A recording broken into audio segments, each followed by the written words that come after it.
সমসাময়িক সৌর বিদ্যুৎ নিয়ে একটু কথা বলতাম।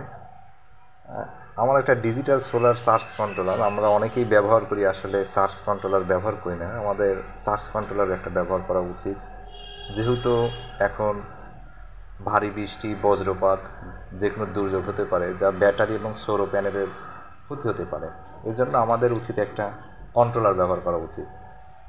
আমরা কেমন কন্ট্রোলার ব্যবহার করব এটা নির্বাচন করতে হবে, যেটা অটো কাট এবং হাই কাট, লো কাট আছে এইরকম কন্ট্রোলার। আসলে আমি নিজেও নতুন একটা ডিজিটাল চার্জ কন্ট্রোলার নিয়েছি।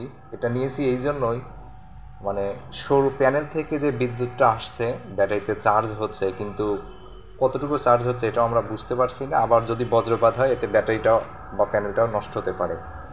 তাই একটা ডিজিটাল চার্জ কন্ট্রোলার কিনলাম। এই ডিজিটাল চার্জ কন্ট্রোলারের কিছু উপকারিতা আছে। আমরা এখানে দেখছি যে একটা সোলার প্যানেলের চিহ্ন আছে, মাঝখানে ব্যাটারি ইন্ডিকেটর আর লোড আউটপুট।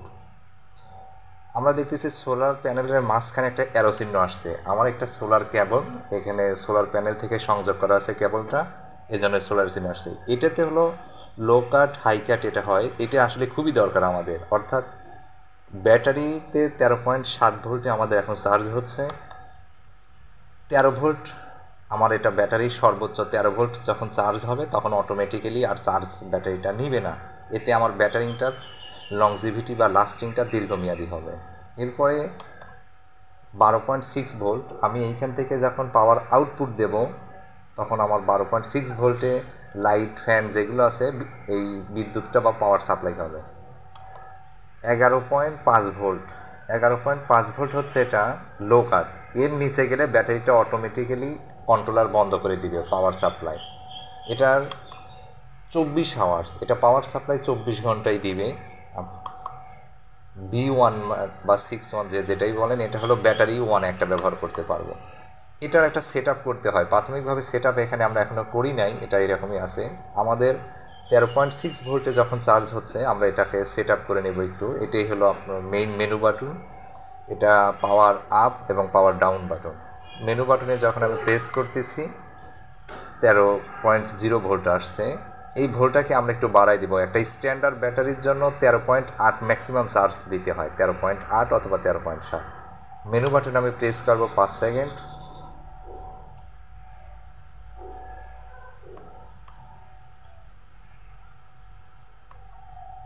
এখন পাওয়ার আপ বাটনে 13.7 সেট আপ করবো বা 13.8। আমরা আসলে পাউডার ব্যাটারি ব্যবহার করি। আমি একটা ডিজেডিসির 120 অ্যাম্পিয়ার 12 ভোল্টের পাউডার ব্যাটারি ব্যবহার করি, এই জন্য আমি 13.8 ভোল্টে রাখলাম। এটা রাখার পর 5 সেকেন্ড আবার প্রেস করলাম, 13.8 দিলাম। এটাতে ব্যাটারি ফুল চার্জ হবে। এরপরে ব্যাটারি আর চার্জ নেবে না, কিন্তু যাতে ব্যাটারিটা সুরক্ষিত থাকে। 12.6 ভোল্ট এটা ব্যাটারিটা রিকানেক্ট। এইখান থেকে পাওয়ার এই 12 ভোল্টে পাওয়ার সাপ্লাই যাচ্ছে। যেমন আমি একটা সুইচ আছে, বেড সুইচ, এটার মাধ্যমে ইলেকট্রিসিটি ব্যবহার করতেছি। এটা 12.6 ভোল্ট পর্যন্ত এই ভোল্টে এটা আউটপুট হবে আপনার পাওয়ার সাপ্লাই। 11.5 ভোল্ট মানে ব্যাটারির একটা নির্দিষ্ট চার্জিং লেভেল রাখতে হয় সর্বনিম্ন। আমি 11.2 রাখছি, যাতে এর নিচে গেলে ব্যাটারি অটোমেটিক্যালি অফ হয়ে যাবে কন্ট্রোলার থেকে, কিন্তু ব্যাটারিতে চার্জ জমা থাকবে অবশ্যই 10%, 20% বা 10-20%। এটা 24 আওয়ার্স এটা আমরা কমাইতেও পারি। আমি এখান থেকে যে লোডটা বা পাওয়ার সাপ্লাই, লাইট, ফ্যান চালাবো এগুলো কত সময় আমি রাখবো এটা ইচ্ছা করলে আমরা কমাতে বাড়াতে পারি। যেমন এখানে 23 আওয়ার্স, 22 আওয়ার্স, 21 আওয়ার্স, আমি সেখানে 24 আওয়ার্সই রেখে দিলাম, যাতে 24 ঘন্টায় পাওয়ার সাপ্লাইটা পাওয়া যায় এখান থেকে।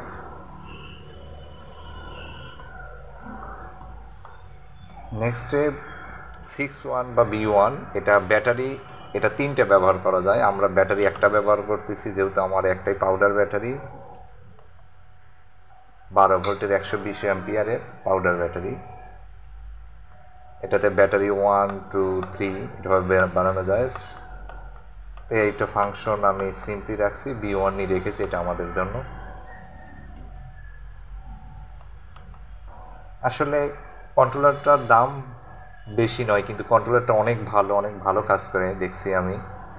কারণ আমরা যে আউটপুট পাচ্ছি এই ভালো চলছে এটার মাধ্যমে। পাওয়ার সাপ্লাইটা আমার 2টা লাইট 20 ওয়াট 5 ওয়াটের, একটা 12 ইঞ্চি টেবিল ফ্যান 5 ওয়াটের খুবই ভালো চলে। এই কন্ট্রোলারের মাধ্যমে কন্ট্রোল করছে, দেখা যায় সারা রাত চলে। আপনারাও চাইলে এটা ব্যবহার করতে পারেন। আসলে আমি এটা প্রমোশনাল কোনো ভিডিও নয়, এটা ভিডিও এটাই আমার নিজের ব্যবহারের জন্যই আমি করলাম। আসলে আমরা অনেক টাকা দিয়ে সোলার প্যানেল, ব্যাটারি, লাইট সব নেই, কিন্তু আসলে একটা কন্ট্রোলার ব্যবহার করি না। একটা কন্ট্রোলার আসলে আমাদের ব্যাটারি এবং প্যানেল সব কিছু সুরক্ষিত করে। সবচেয়ে বড় সুরক্ষিত হয় বাসায় বয়স্ক বৃদ্ধ বাবা মা অথবা ছোট বাচ্চা থাকলে দেখা যায় যে বজ্রপাত হচ্ছে, ব্যাটারিটাকে সংস্পর্শ করলো, টাচ করার ফলে তারা বড় ধরনের ক্ষতিগ্রস্ত হতে পারে। এই ক্ষেত্রে এটা আমাদের খুবই বেশি প্রয়োজন আমি মনে করি। সোলার চার্জ কন্ট্রোলার ব্যাটারি এবং প্যানেলের সংযোগের মাধ্যমে কন্ট্রোলারে ইউএসবি পোর্টে লাগাই আমরা ফোনটাকে চার্জ করতে পারি। ইউএসবি কেবলটা সংযোগ করলাম, এবার ফোনের ফোনটা এইভাবেই চার্জ করতে পারি। আসলে আমার প্লাগটার ইউএসবি কেবল একটু সমস্যা আছে, এই জন্য একটু সমস্যা হচ্ছিল। সবুজ চিহ্ন 46%, 46% আমার ফোনে চার্জ আছে। একটা নীল চিহ্ন উঠছে, চার্জ হচ্ছে ফোনে। আর আপনাদের অনেক কৃতজ্ঞতা আমার ভিডিওটা ব্যবহারের জন্য। আমার মনে হলো যে এটা করলে হয়। ঠিক আছে।